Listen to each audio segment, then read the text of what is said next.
नमस्कार दोस्तों, study with ज्ञान प्रकाश में आप सभी का हार्दिक स्वागत है। आज 24 अप्रैल हो गई और दिन रविवार का है।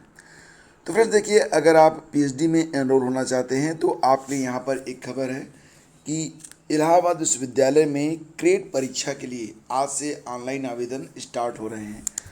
तो यहाँ पर देखिए, इलाहाबाद विश्वविद्यालय और संबद्ध कॉलेजों में सत्र 2021-22 में पीएचडी प्रवेश के लिए शनिवार को नोटिफिकेशन जारी किया गया है और क्रेट 2021-22 के लिए आवेदन जो हैं ये 24 अप्रैल यानी कि रविवार से स्टार्ट हो रहे हैं। लास्ट डेट कब है? 16 मई है। कुल 45 विषयों के लिए नोटिफिकेशन जारी किया गया है और इनमें 4 विषयों में सीटें शून्य हैं, इसलिए 41 विषयों के सापेक्ष कुल 614 सीटों पर प्रवेश दिया जाएगा। तो यहाँ पर देखिए डिटेल भी प्रोवाइड करवाई गई है, नीचे आप देख सकते हैं। इलाहाबाद विश्वविद्यालय की पीएचडी की 614 सीटों पर प्रवेश के लिए आवेदन आज से शुरू हो रहे हैं। किस विषय में कितनी सीटें हैं ये आप अपनी स्क्रीन पर देख सकते हैं कि किस विषय में कितनी सीटें हैं। अगर आप आवेदन करना चाहें इन विषयों के सापेक्ष तो आप आवेदन कर सकते हैं। जैसे कि अगर देखें आप तो यहाँ पर गणित में 4 सीटें हैं, मटेरियल साइंस में 8 सीटें हैं, हिंदी में 38 सीटें हैं, पर्यावरण विज्ञान में 2 सीटें हैं, न्यूट्रिशन साइंस में 10 सीटें हैं, इसी प्रकार से एग्रीकल्चर केमिस्ट्री में 2 सीटें और क्रम से बाकी जो सीटें हैं ये आप यहाँ पर देख सकते हैं। और ऑनलाइन आवेदन आप कर पाएंगे, मतलब आवेदन के लिए आपको जो प्रक्रिया है वो ऑनलाइन ही फॉलो करनी होगी। क्रेट लेवल 1 की जो परीक्षा होगी ये 300 अंकों की होगी और लेवल 1 यानी कि भाग 1 में 50 बहुविकल्पीय प्रश्न पूछे जाएंगे। इसमें 25 प्रश्न शोध पद्धति और 25 प्रश्न विषय पर आधारित होंगे। भाग 2 में कुल 200 अंकों की 13 प्रश्नों की लिखित परीक्षा होगी और परीक्षा में नेगेटिव मार्किंग नहीं रहेगी। तो यहाँ पर देखिए पूरी जानकारी आपको मिल जाएगी और इसके लिए जो ऑफिशियल वेबसाइट है, आप इलाहाबाद विश्वविद्यालय और संगठक महाविद्यालयों में सत्र 2021-22 के तहत पीएचडी की 614 सीटों पर प्रवेश के लिए ऑनलाइन आवेदन आप कर सकते हैं। www.auprevess2021.com इलाहाबाद यूनिवर्सिटी प्रवेश मतलब AU प्रवेश 2021.com पर जाकर आप आवेदन कर सकते हैं। और जो ये लिंक है ये आपको मिल जाएगा www.awell-duniv.ac.in। एक्टिव डैश नहीं, डायरेक्टली आपको टाइप करना होगा www.awell-duniv.ac.in। तो 2 वेबसाइट हैं, यहाँ पर जाकर आप ब्रोशर डाउनलोड कर सकते हैं, नियमावली को पढ़ सकते हैं और ऑनलाइन आवेदन भी आप कर सकते हैं। वैसे ब्रोशर को अगर आप डाउनलोड करना चाहते हैं तो आप टेलीग्राम चैनल स्टडी विद ज्ञान प्रकाश पर जाकर भी डाउनलोड कर सकते हैं, वहाँ पर भी ब्रोशर को सेंड कर दिया गया है। और इसके जो फीस होगी वो 1600 रुपये होगी और जो अनुसूचित जाति अनुसूचित जनजाति के स्टूडेंट हैं और दिव्यांग हैं उनको 800 रुपये की फ़ीस देनी होगी। तो 1600 रुपये फ़ीस है सभी के लिए और आधी फीस होगी SC ST और दिव्यांग कैंडिडेट्स के लिए।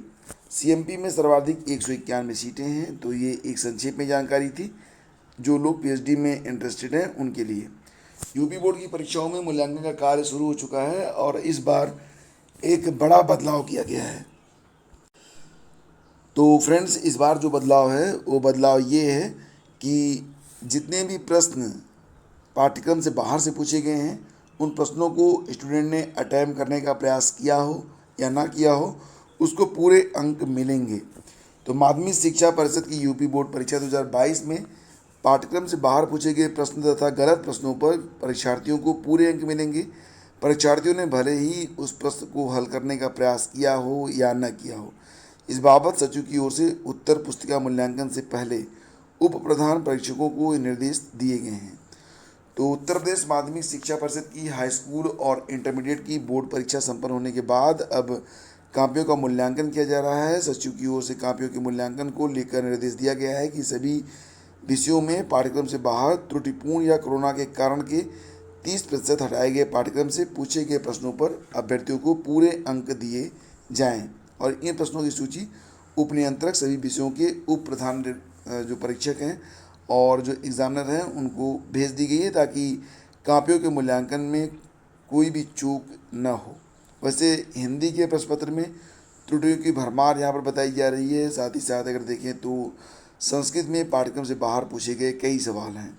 इसी क्रम में आगे बढ़ें तो मुगल साम्राज्य, इस्लाम के विस्तार और फैज़ से संबंधित पाठ्यक्रम जो हैं ये केंद्रीय माध्यमिक शिक्षा बोर्ड ने 10वीं और 12वीं के पाठ्यक्रम में से हटा दिया है। खबर आ रही है कि सीबीएसई ने हाल ही में शैक्षणिक सत्र 2022-23 के लिए नया पाठ्यक्रम जारी किया है। 10वीं, 11वीं और 12वीं के पाठ्यक्रम में बदलाव भी किया गया है। तो क्या बदलाव हुए हैं? बोर्ड ने 12वीं की राजनीति शास्त्र की पुस्तक से मुगल साम्राज्य के अध्याय में बदलाव किया है, जबकि 11वीं की इतिहास की किताब से इस्लाम के विस्तार से जुड़े अध्यायों को हटा दिया है। साथ ही 10वीं के सामाजिक विज्ञान पाठ्यक्रम से शायर फैज़ अहमद फैज़ की नज़मों को भी हटाया है। इसे 10 साल से भी अधिक समय से पढ़ाया जा रहा था। गणित में भी कई अध्यायों को हटाकर उनकी जगह कुछ नए अध्याय शामिल किए गए हैं। इससे पहले बोर्ड ने सत्र 2021-22 में भी पाठ्यक्रमों में कुछ बदलाव किए थे। तब बोर्ड ने 11वीं की राजनीति शास्त्र की पुस्तक से संघवाद, नागरिकता, राष्ट्रवाद और धर्मनिरपेक्ष जैसे पाठों को हटाया था। तो कुछ चेंजेस आपको सीबीएसई के पाठ्यक्रम में फ़िलहाल देखने को मिलेंगे। और यहाँ पर देखिए बताया जा रहा है कि उकसाने वाली और सनसनीखेज कवरेज से बचे टीवी चैनल, रूस यूक्रेन युद्ध और दिल्ली हिंसा मामले में सरकार को चैनल जो रिपोर्टिंग कर रहे हैं उनके रिपोर्टिंग के मेथड को लेकर सरकार ने अपनी आपत्ति जताई है। कुछ बहुत ही सनसनीखेज जो हेडिंग्स लगाई जाती हैं और खबरों को तोड़ मरोड़ कर उसे सेंसिटिव बनाने का प्रयास किया जाता है, तो इस पर सरकार ने संज्ञान लिया है। फिलहाल फ्रेंड्स यहाँ पर केंद्र सरकार ने आपत्ति जताई है कि सरकार ने निजी टीवी चैनलों को सख्त एडवाइजरी जारी करते हुए कहा कि इन घटनाओं की कवरेज के दौरान उकसाने वाली और असंसदीय भाषा का इस्तेमाल किया गया। सरकार ने खास तौर पर परमाणु पुतिन, अली वली और खलबली जैसी हेडिंग पर ऐतराज़ को जताया है। तो सूचना और प्रसारण मंत्रालय द्वारा जारी परामर्श में कहा गया है कि इन घटनाओं के संबंध में टेलीविज़न चैनलों द्वारा अपनी सामग्री का प्रसारण करने के तरीकों पर सरकार गंभीर चिंता प्रकट करती है। सरकार चैनलों को सख्त हिदायत देती है कि केवल टेलीविज़न नेटवर्क्स नियमन कानून 1995 के प्रावधानों का उल्लंघन करने वाली किसी भी सामग्री के प्रसारण को तत्काल रोक दिया जाए। और टीवी चैनलों ने जो झूठे वादे किए हैं उस पर भी नकेल लगाई है। तो मिला जुला कर जो सनसनीखेज बनाने का प्रयास किया जाता है किसी भी खबर को, उसको रोकने के लिए यहाँ पर प्रयास किए जा रहे हैं और इसके लिए एडवाइजरी जारी की गई है। तो एडवाइजरी में परमाणु पुतिन से परेशान जेलेंस्की, परमाणु एक्शन की चिंता से जेलेंस्की को डिप्रेशन जैसे हेडलाइन का जिक्र किया गया है। अंतर्राष्ट्रीय एजेंसियों का गलत उद्धरण देते हुए अपुष्ट दावे करने जैसे कि तीसरा विश्व युद्ध शुरू हो गया है के इस्तेमाल का भी सरकार ने हवाला दिया है। परामर्श में कहा गया है कि एक चैनल ने गढ़ी हुई तस्वीरों का प्रसारण कर दावा किया कि यह यूक्रेन पर होने वाले रूस के परमाणु हमले का सबूत है। मतलब मिला जुला कर जो खबरों को बहुत ही आर्टिफिशियल तरीके से फैब्रिकेटेड न्यूज़ जो फैलाई जाती है उस पर जो है सरकार ने अपनी एडवाइजरी जारी की है और कहा है कि भविष्य में इन बातों का ख्याल रखा जाए, अन्यथा कार्रवाई भी संभव है। और यूपी में समान नागरिक संहिता पर विचार। तो उत्तर प्रदेश में भी समान नागरिक संहिता लागू करने पर चर्चा शुरू हो गई है। उप मुख्यमंत्री केशव प्रसाद मौर्य ने शनिवार को कहा कि हर कोई समान नागरिक संहिता की मांग कर रहा है। यह इस देश के लिए ज़रूरी है, हम लोग भी इसके समर्थन में हैं। यूपी सरकार इस दिशा में गंभीरता से विचार कर रही है। मौर्य का यह बयान केंद्रीय गृह मंत्री अमित शाह द्वारा शुक्रवार को मध्य प्रदेश में दिए गए बयान के बाद आया है। शाह ने भोपाल के एक कार्यक्रम के दौरान अन्य राज्यों में भी इसे लागू करने पर सहमति जताई थी। माना जा रहा है कि योगी सरकार भी जल्दी इस बारे में घोषणा कर सकती है। समान नागरिक संहिता भाजपा के घोषणा पत्र का हिस्सा भी रहा है। तो लखनऊ में पत्रकारों से मौर्य ने कहा कि समान नागरिक संहिता उत्तर प्रदेश और देश के लोगों के लिए जरूरी भी है। यह मुद्दा भाजपा के प्रमुख संकल्पों में से एक है और विधानसभा चुनाव के दौरान मुख्यमंत्री योगी आदित्यनाथ भी सभाओं में समय समय पर आने वाले नागरिक संहिता कानून को लागू करने की हिमायत करते आ रहे हैं। तो यहाँ पर देखिए खबर है कि यूपी में समान नागरिक संहिता पर विचार कर रही है सरकार और ऐसा कहना है उप मुख्यमंत्री केशव प्रसाद मौर्य का। यूपी दरोगा के 9,534 पदों के लिए 2 चरणों में होगा अभिलेखों का सत्यापन और शारीरिक दक्षता परीक्षण का, और इसका जो शेड्यूल है ये जारी कर दिया गया है। भर्ती बोर्ड की ओर से जारी विज्ञप्ति के मुताबिक पहला चरण 25 अप्रैल से 28 अप्रैल तक चलेगा, जबकि दूसरा चरण 4 मई से 18 मई तक होगा। रविवार को छुट्टी रहेगी और इस दौरान जो DBPST का कार्यक्रम है वो स्थगित रहेगा। और भर्ती बोर्ड की ओर से बताया गया है कि DVPST सभी जोनल मुख्यालय वाले ज़िलों में आयोजित होगा और जिस जोन के ज़िले का अभ्यर्थी है उसे अपने जोन मुख्यालय वाले ज़िले में ही आना होगा। तो DVPST के लिए लखनऊ, कानपुर, आगरा, बरेली, मेरठ, प्रयागराज, वाराणसी और गोरखपुर में सभी तैयारियां पूरी हो चुकी हैं। तो जिन अभ्यर्थियों का DVPST होना है उनकी सूची उत्तर प्रदेश पुलिस भर्ती और भर्ती बोर्ड की वेबसाइट पर अपलोड हो चुकी है। अभ्यर्थी यहीं से अपना प्रवेश पत्र भी डाउनलोड कर पाएंगे। तो दोस्तों आपको बता दें कि दरोगा भर्ती के 9,534 पदों के लिए भर्ती प्रक्रिया 2021 में स्टार्ट हुई थी।